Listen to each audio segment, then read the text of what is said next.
Audio book, घर के वातावरण में स्वर्ग का अवतरण। चैप्टर 4, गृहस्थ धर्म तुच्छ नहीं है।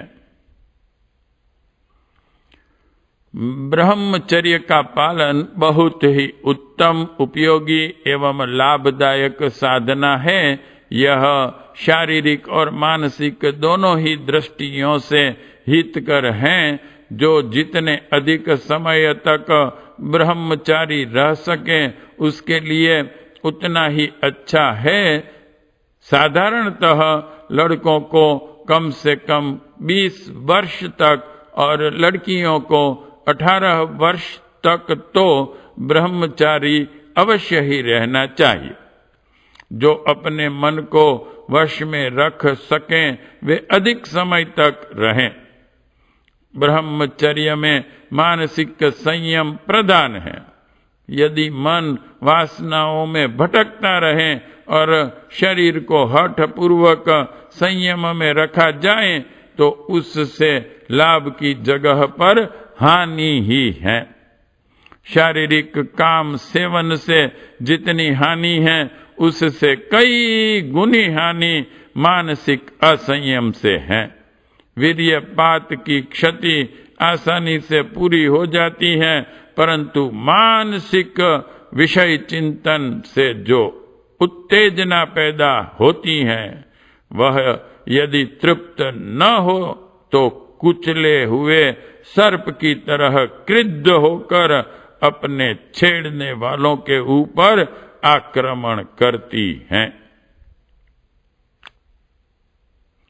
मनोविज्ञान शास्त्र के यशस्वी आचार्य डॉक्टर फ्राइड, डॉक्टर ब्राइन, डॉक्टर बने प्रभृति विद्वानों का मत है कि वासनाएं कुचली जाने पर सुप्त मन के किसी कोने में एक बड़ा घाव लेकर पड़ी रहती हैं और जब अवसर पाती हैं तभी भयानक शारीरिक या मानसिक रोगों को उत्पन्न करती हैं। उनका कहना है कि पागलपन, मूर्छा, मृगी, उन्माद, नाड़ी संस्थान का विक्षेप, अनिद्रा, कायरता आदि अनेक रोग वासनाओं के अनुचित रीति से कुचले जाने के कारण उत्पन्न होते हैं। इसलिए ब्रह्मचर्य की पहली शर्त मन की स्थिरता मानी गई है। जिसका मन किन्हीं उत्तम विचारों में निमग्न रहता है, विषय वृत्तियों की ओर जिसका ध्यान नहीं जाता या जाता है तो तुरंत ही अरुचि और घृणा पूर्वक वहां से हट जाता है, वे ही ब्रह्मचारी हैं। जिसका मन वासना में भटकता है, चित्त पर जो काबू रख नहीं पाते, उनके शारीरिक ब्रह्मचर्य को विडंबना ही कहा जा सकता है। किसी स्रोत में पानी का प्रवाह जारी हो किंतु उसके बहाव के मार्ग को रोक दिया जाए तो वह पानी जमा होकर दूसरे मार्ग से फूट निकलेगा। मन से विषय चिंतन और बाहर से ब्रह्मचर्य, यह भी इसी प्रकार का कार्य है। मन में वासना उत्पन्न होने से जो उत्तेजना पैदा होती है वह फूट निकलने के लिए कोई न कोई मार्ग ढूंढती है। साधारण मार्ग बंद हो तो कोई और मार्ग बनाकर बह निकलती है। यह नया मार्ग अपेक्षाकृत बहुत खतरनाक और हानिकारक साबित होता है। संसार भर की जनगणना की रिपोर्टों का अवलोकन करने से यह सच्चाई और भी अधिक स्पष्ट रूप से प्रकट हो जाती है। विवाहित स्त्री पुरुषों की प्रतिशत जितनी मृत्यु होती है विधवा या विधुरों की मृत्यु का अनुपात प्रायः उससे ढा रहता है। मोटी दृष्टि से देखने पर विवाहितों की जीवनी शक्ति अधिक और अविवाहितों की कम खर्च होती है। इससे विवाहितों की अल्पायु और रोगी रहने की संभावना प्रतीत होती है, परंतु होता इसका ठीक उल्टा है। विवाहित लोग संभोग जन्य क्षय, बालकों का भरण पोषण, अधिक चिंता तथा अधिक जिम्मेदारी आदि के भार को खींचते हुए भी जितनी आयु और निरोगता प्राप्त करते हैं, अविवाहित लोग उतनी नहीं कर पाते। इसका एकमात्र कारण वासना की अतृप्ति से उत्पन्न हुआ मानसिक उद्वेग है, जो बड़ा घातक होता है। उसकी विषाक्त ज्वाला से सारे जीवन तत्व भीतर ही भीतर जल भून जाते हैं। चित्त की अस्थिरता और अशांति के कारण कोई कहने लायक महान कार्य भी उनसे संपादित नहीं हो पाता, कोई बड़ी सफलता भी नहीं मिल पाती। इस प्रकार विवाहितों की अपेक्षा यह अविवाहित अधिक घाटे में रहते हैं। पाठकों को हमारा आशय समझने में भूल न करनी चाहिए। हम ब्रह्मचर्य की अपेक्षा विवाहित जीवन को अच्छा बताने का प्रयत्न नहीं कर रहे हैं। ब्रह्मचर्य एक अत्यंत उपयोगी और हितकारी साधना है। उसके लाभों की कोई गणना नहीं हो सकती। इन पंक्तियों में हम मानसिक संयम और विवाहित जीवन की तुलना कर रहे हैं।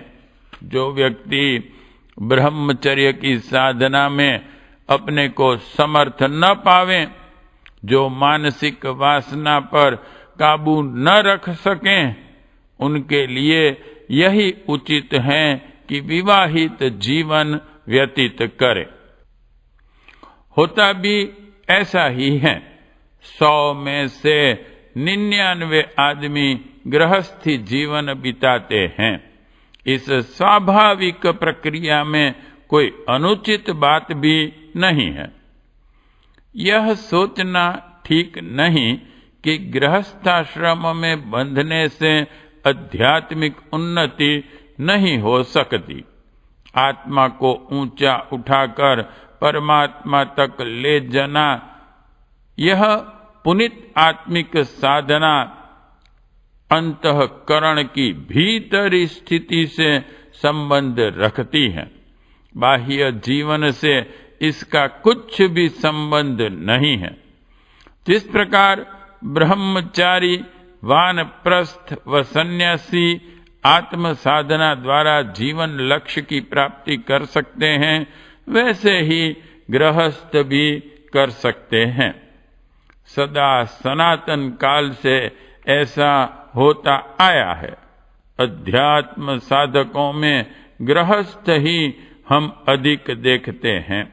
प्राचीन काल के ऋषिगण आज के गैर जिम्मेदार और अव्यवस्थित बाबा जियों से सर्वथा भिन्न थे। घनी बस्ती न बसाकर स्वच्छ वायु में दूर दूर तक घर बनाना, पक्के मकान न बनाकर छोटी झोंपड़ियों में रहना, वस्त्रों से लदे न रहकर शरीर को खुला रखना आदि उस समय की साधारण प्रथाएं थी। उस समय के राजा तथा देवताओं के जो चित्र मिलते हैं, उनमें वे सब भी कटी वस्त्र के अतिरिक्त और कोई कपड़ा पहनते नहीं दिखते। यह उस समय की परिपाटी थी। आज जिस वेशभूषा की नकल करके लोग अपने को साधु मान लेते हैं, वह पहनाव, उड़ाव, रहन सहन उस समय में सर्वसाधारण का था। यह एक बिल्कुल ही बेसिर पैर का विचार है कि पुराने समय के ऋषि लोग अविवाहित ही रहते थे। यह ठीक है कि ऋषि मुनियों में कुछ ऐसे भी थे जो बहुत समय तक अथवा आजीवन ब्रह्मचारी रहते थे, पर उनमें से अधिकांश गृहस्थ थे। स्त्री बच्चों के साथ होने से तपश्चर्या में, आत्मोन्नति में उन्हें सहायता ही मिलती थी। इतिहास पुराणों में पग पग पर इस बात की साक्षी हैं कि भारतीय महर्षिगण, योगी, यति, साधु, तपस्वी, अन्वेषक, चिकित्सक, वक्ता, रचयिता, उपदेष्टा, दार्शनिक, अध्यापक, नेता आदि विविध रूपों में अपना जीवन यापन करते थे और अपने महान कार्य में स्त्री बच्चों को भी भागीदार बनाते थे। आध्यात्मिक मार्ग पर कदम बढ़ाने वाले साधक के सामने आज अज्ञान और अविवेक भरे मूढ़ विश्वासों ने एक भारी उलझन पैदा कर दी है। आत्म साधना गृहस्थ से नहीं हो सकती। स्त्री नरक का द्वार है, कुटुंब परिवार माया का बंधन है। इनके रहते भजन नहीं हो सकता, परमात्मा नहीं मिल सकता। इस प्रकार की अज्ञान जन्य भ्रमपूर्ण कल्पनाएं साधक के मस्तिष्क में चक्कर लगाती हैं।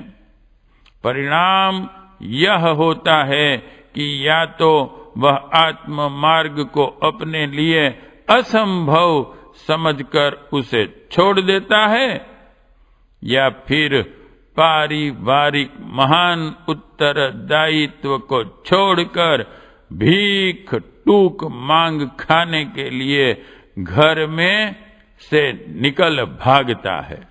परिवार उसे गले में बंधे हुए चक्की के पाट की तरह भार रूप प्रतीत होता है। उपेक्षा, लापरवाही, गैर जिम्मेदारी की दृष्टि से बर्ताव करने के कारण उसके हर व्यवहार में कुरूपता एवं कटुता रहने लगती है। स्त्री बच्चे सोचते हैं कि यह हमारे जीवन को दुखमय बनाने वाला है। शत्रुता के भाव मन में जगते हैं, प्रतिशोध की वृत्तियां पैदा होती हैं। कटुता, कलह, घृणा और तिरस्कार के वैश्यले वातावरण की सृष्टि होती है। उस वातावरण में रहने वाला कोई भी प्राणी स्वस्थता और प्रसन्नता कायम नहीं रख सकता। वास्तविक बात यह है कि आत्म साधक में जो विक्षेप पैदा होता है उसका कारण अपनी कुवासना, संकीर्णता, तुच्छता, अनुदारता और स्वार्थपरता है। यह दुर्भाव ब्रह्मचर्य, गृहस्थ, वानप्रस्थ या सन्यास जिस भी आश्रम में रहेंगे उसे ही पापमय बना देंगे। उसके विपरीत यदि अपने मन में त्याग, सेवा, सत्यता, सज्जनता एवं उदारता की भावनाएं विद्यमान हो तो कोई भी आश्रम स्वर्गदायक, मुक्तिप्रद, परम पद देने वाला ही हो सकता है।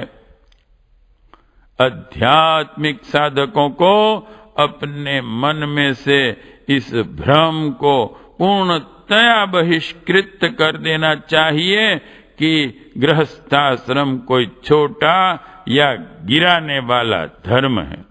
यदि समुचित रीति से उसका पालन किया जाए तो ब्रह्मचर्य या सन्यास की तरह यह भी सिद्धिदाता प्रमाणित हो सकता है। गृहस्थ धर्म जीवन का एक पुनीत, आवश्यक एवं उपयोगी अनुष्ठान है। स्त्री और पुरुष के एकत्रित होने से दो अपूर्ण जीवन एक पूर्ण जीवन का रूप धारण करते हैं। पक्षी के दो पंखों की तरह स्त्री और पुरुष का मिलन एक दृढ़ता एवं स्थिरता की सृष्टि करता है। शारीरिक और मानसिक तत्व के आचार्य जानते हैं कि कुछ तत्वों की पुरुष में न्यूनता और स्त्री में अधिकता होती है। इसी प्रकार कुछ तत्व स्त्री में कम होते हैं। इस अभाव की पूर्ति दोनों के सहचरत्व से होती है।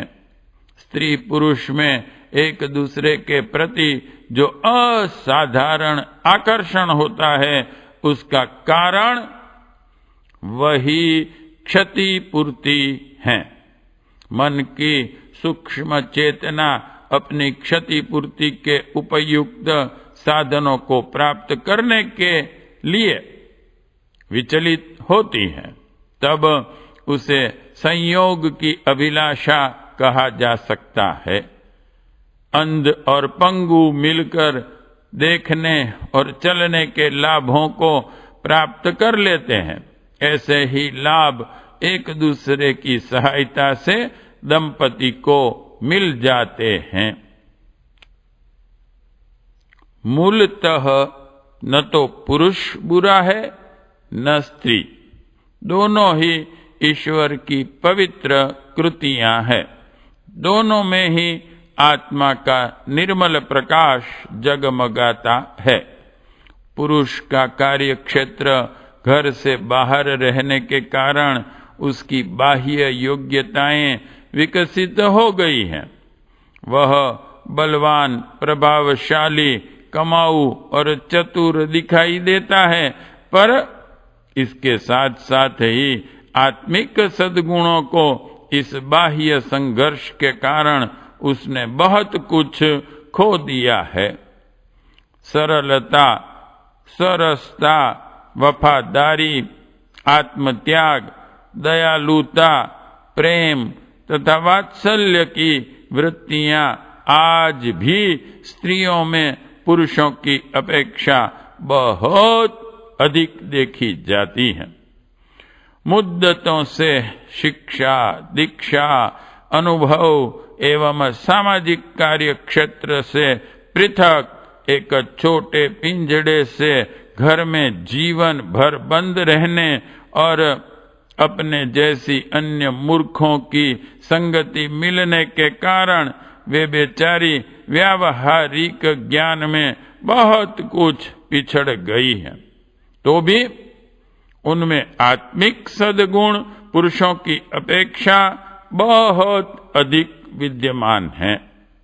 उनके सानिध्य से नरक, पतन, माया, बंधन जैसे किसी संकट के उत्पन्न होने की आशंका नहीं है। सच तो यह है कि उनके पवित्र आंचल की छाया में बैठकर पुरुष अपनी शैतानी आदतों से बहुत कुछ छुटकारा पा सकता है। उनकी स्नेह गंगा के अमृत जल का आचमन करके अपने कलुष कषायों से, पाप तापों से छुटकारा पा सकता है। जिनका अंतःकरण पवित्र है, वे कोमलता की अधिकता के कारण स्त्री में अधिक सत तत्व का अनुभव करते हैं। हजरत मोहम्मद साहब कहा करते थे कि नारी का महत्व मैं इसलिए नहीं मानता कि विधाता ने उसे सुंदर बनाया है, न उससे इसलिए प्रेम करता हूं कि वह प्रेम के लिए उत्पन्न हो गई है, मैं तो उसे इसलिए पूज्य मानता हूं कि मनुष्य का मनुष्यत्व केवल उसी में जीवित है। दिव्यदर्शी टेलर ने अपनी अनुभूति प्रकाशित की थी कि स्त्री की सृष्टि में ईश्वरीय प्रकाश है। वह एक मधुर सरिता है जहां मनुष्य अपनी चिंताओं और दुखों से त्राण पाता है। दार्शनिक प्लेटो ने कहा है, सृष्टि के आदि में मनुष्य अपंग था। वह पृथ्वी के एक कोने में पड़ा सिसक रहा था। स्त्री ने ही उसे उठाया और पाल कर बड़ा किया। आज वही कृतज्ञ उन स्त्रियों को पैर की जूती समझता है। कवि हाल ग्रच की अनुभूति है कि स्त्रियां भूलोक की कविता है। पुरुष के भाग्य का विस्तार उन्हीं के हाथ में है। कालाइल कहा करते थे, यदि तुम प्रेम के साक्षात दर्शन करना चाहते हो तो माता के गदगद नेत्रों को देखो। सृष्टि के आरंभ काल का दिग्दर्शन कराते हुए संत केववैल ने कहा कि जब तक आदम अकेला था तब तक उसे स्वर्ग भी कंठ का किरण था। देवताओं के गीत, शीतल समीर और ललित वाटिकाएं उसके लिए सभी व्यर्थ थी। यह सब होते हुए भी उदास रहता था और आहें भरता था, परंतु जब उसे हव्वा मिल गई तो सारा दुख दूर हो गया। कांटे फूलों में बदल गए। जिन संतों ने अपने पवित्र नेत्रों से नारी को देखा है, उन्हें उसमें ईश्वर की सजीव कविता मूर्तिमान दिखाई दी है। जिनकी आंखों में पाप हैं, उनके लिए बहन, बेटी और माता की समीपता में ही नहीं, प्रत्येक जड़ चेतन की समीपता का खतरा है। जिनके आंचल में आग बंधी हुई है, उसके लिए सर्वत्र अग्निकांड का खतरा है। जिसकी आंखों पर हरा ठंडा चश्मा है, उसके लिए कड़ी धूप भी शीतल है। पाठकों, अपना दृष्टिकोण पवित्र बनाओ। विश्वास रखो, राजा जनक की भांति आप भी गृहस्थ में रहते हुए सच्चे महात्मा बन सकते हैं। गृहस्थ धर्म अन्य सभी धर्मों से अधिक महत्वपूर्ण माना गया है। महर्षि व्यास के शब्दों में गृहस्थेव ही धर्माणा सर्वेषां मूल मुच्यते। गृहस्थाश्रम ही सभी धर्मों का आधार है। धन्यो गृहस्थाश्रम। चारों आश्रमों में गृहस्थाश्रम धन्य है।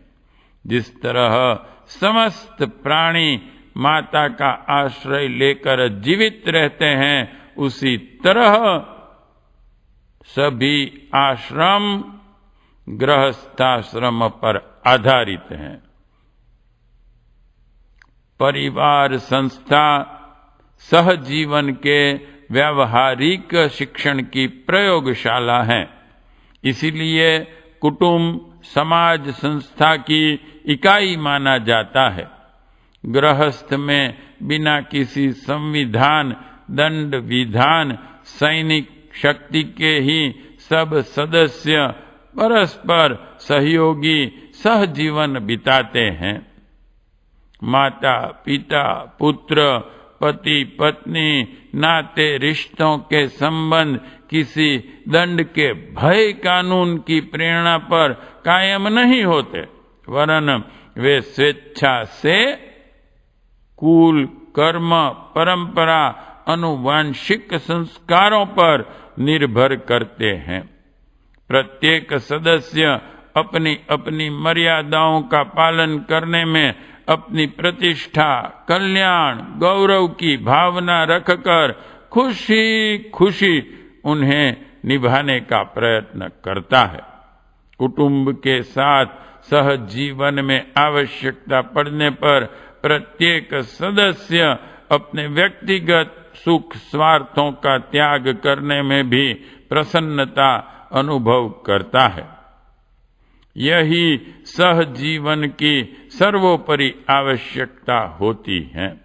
बिना अपने स्वार्थों का त्याग किए, कष्ट सहन किए सहजीवन की कल्पना ही नहीं की जा सकती।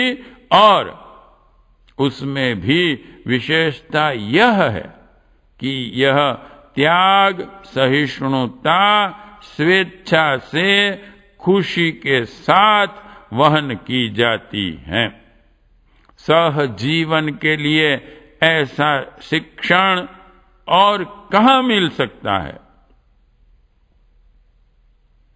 कुटुंब के निर्माण के लिए फिर किसी कृत्रिम उपाय, संकल्प, विधान की आवश्यकता नहीं होती। परिवार अपने आप में स्वयं सिद्ध संस्था है। माता पिता, भाई बहन, चाचा ताऊ, पुत्र आदि के चुनाव करने की आवश्यकता नहीं होती। जहां गृहस्थ हैं वहां ये सब तो है ही, और इन संबंधों को स्थिर रखने के लिए किसी कृत्रिम उपाय की भी आवश्यकता नहीं होती। कुटुंब तो सहज आत्मीयता पर चलते हैं। कहावत है, पानी की अपेक्षा खून अधिक गाढ़ा होता है, इसलिए एक ही जलाशय के पास बसने वालों की अपेक्षा एक कुटुंब में बंधे लोगों के संबंध अधिक प्रगाढ़, आत्मीय और अभेद होते हैं। कितना ही बैर क्यों न पैदा हो जाए, लेकिन खून का असर आदमी के दिल और दिमाग से हट नहीं सकता।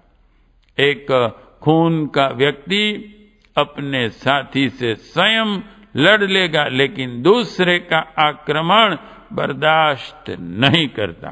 दुनिया में सब संबंध परिस्थितिवश टूट सकते हैं, लेकिन खून का नहीं। कोई पुत्र अपने पिता से यह नहीं कह सकता कि मैं तुम्हारा बेटा नहीं। कोई भाई अपनी बहन से यह सिद्ध नहीं कर सकता कि मैं तुम्हारा भाई नहीं। खून का संबंध स्वयं सिद्ध है।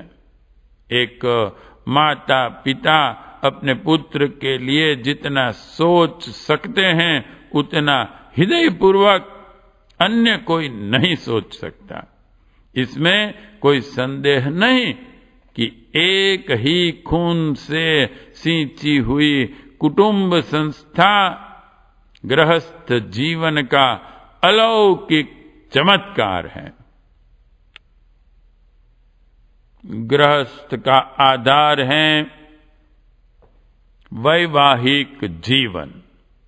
स्त्री और पुरुष विवाह संस्कार के द्वारा गृहस्थ जीवन में प्रवेश करते हैं, तब वे गृहस्थाश्रमी कहलाते हैं।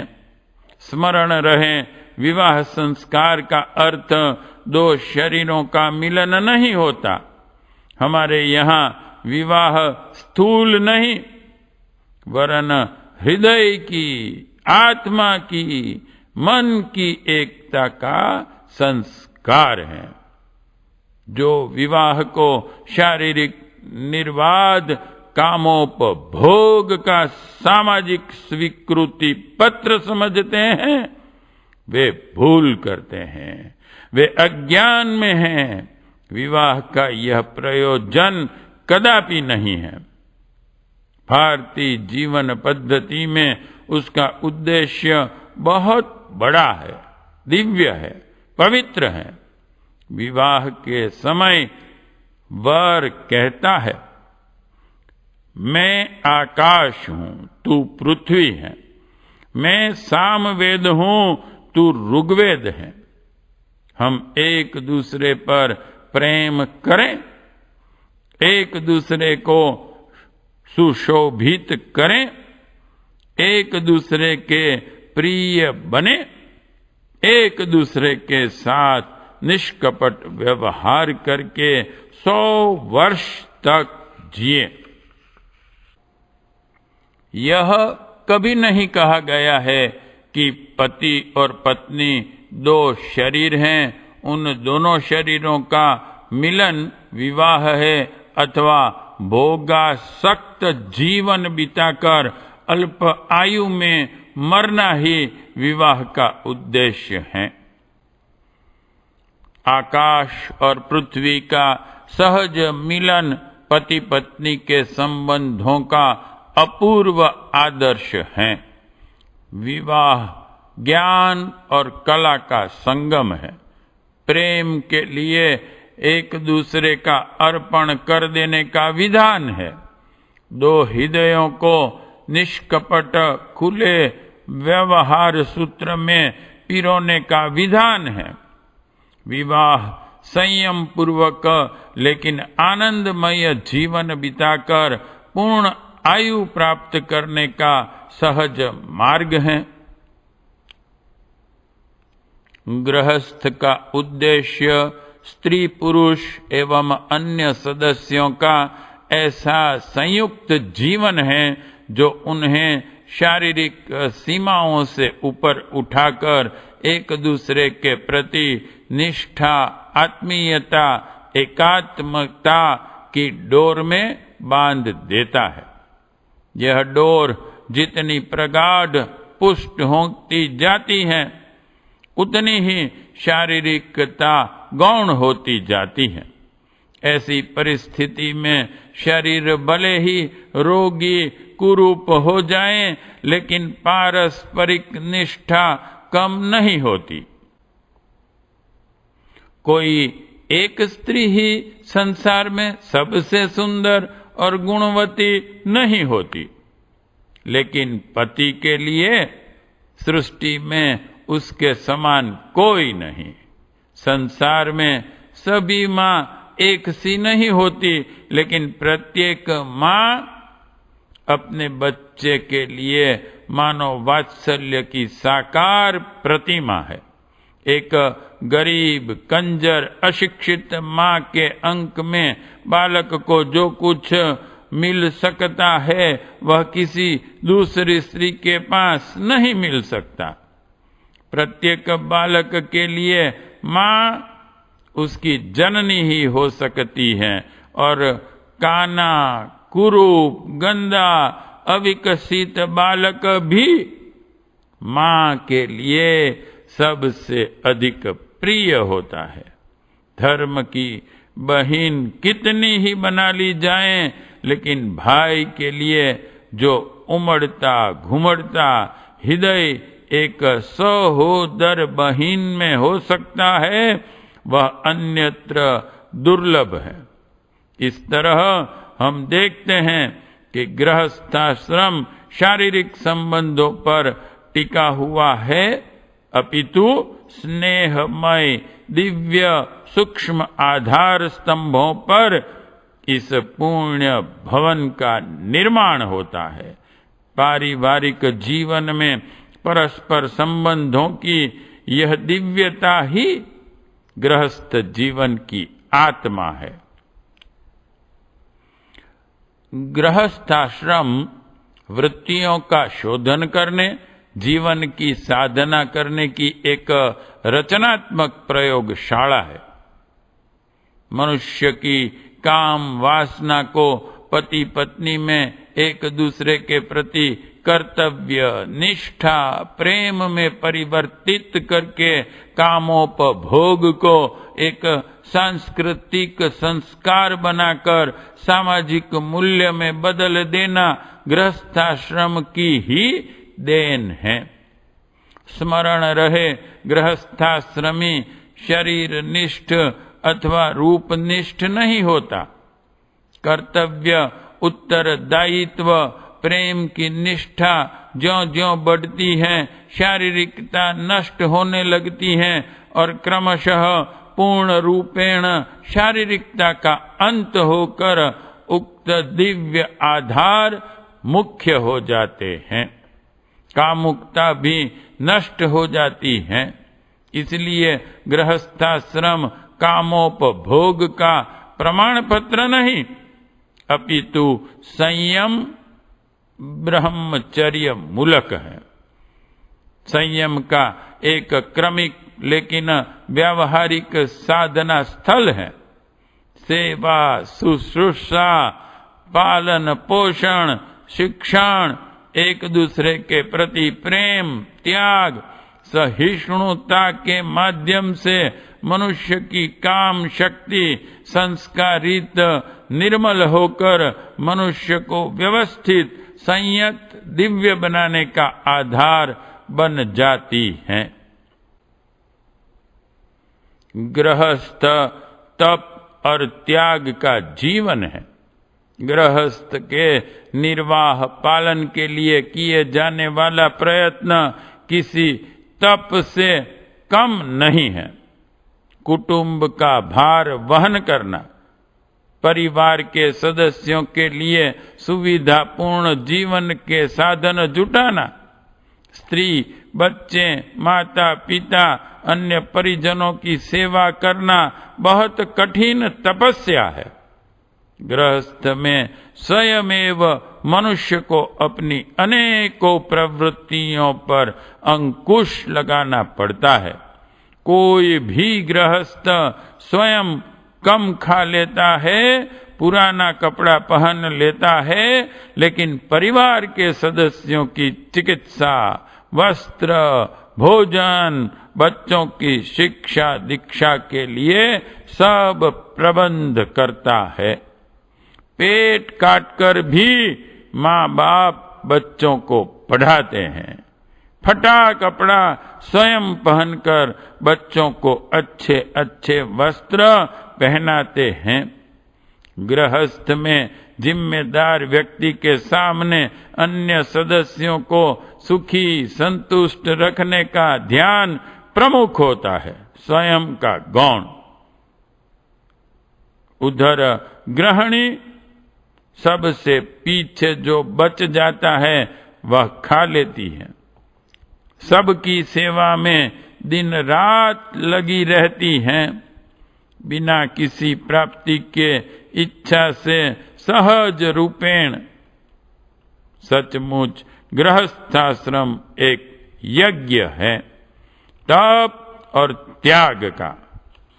प्रत्येक सदस्य उदारता पूर्वक सहज ही एक दूसरे के लिए कष्ट सहता है, एक दूसरे के लिए त्याग करता है। गृहस्थाश्रम समाज को सुनागरिक देने की खान है। भक्त, ज्ञानी, संत, महात्मा, महापुरुष, विद्वान, पंडित गृहस्थाश्रम से ही निकलकर आते हैं। उनके जन्म से लेकर शिक्षा दीक्षा, पालन पोषण, ज्ञान वर्धन गृहस्थाश्रम के बीच ही होता है। परिवार के बीच ही मनुष्य की सर्वोपरि शिक्षा होती है। गृहस्थाश्रम की सर्वोपरि उपलब्धि है उसका आतिथ्य धर्म। आतिथ्य धर्म कितना बड़ा सामाजिक मूल्य है, जिसे कहीं भोजन न मिले, जो संयोग से ही पहुंच जाए, उसे भोजन कराए बगैर गृहस्थी भोजन नहीं करता। गांव में पास पड़ोस में कोई भूखा न रह जाए, इसके लिए प्रतिदिन नियम पूर्वक किसी अतिथि को भोजन कराए बिना कुछ भी न खाना हमारे यहाँ गृहस्थाश्रम की परंपरा है। अन्य उच्च कार्यों में लगे त्यागी, तपस्वी, सन्यासी सेवकों का जीवन गृहस्थाश्रम से ही होता है। गृहस्थाश्रम समाज के संगठन, मानवीय मूल्यों की स्थापना, समाज निष्ठा, भौतिक विकास के साथ साथ मनुष्य के आध्यात्मिक मानसिक विकास का क्षेत्र है। गृहस्थाश्रम ही समाज के व्यवस्थित स्वरूप का मूलाधार है। चैप्टर 4 समाप्त।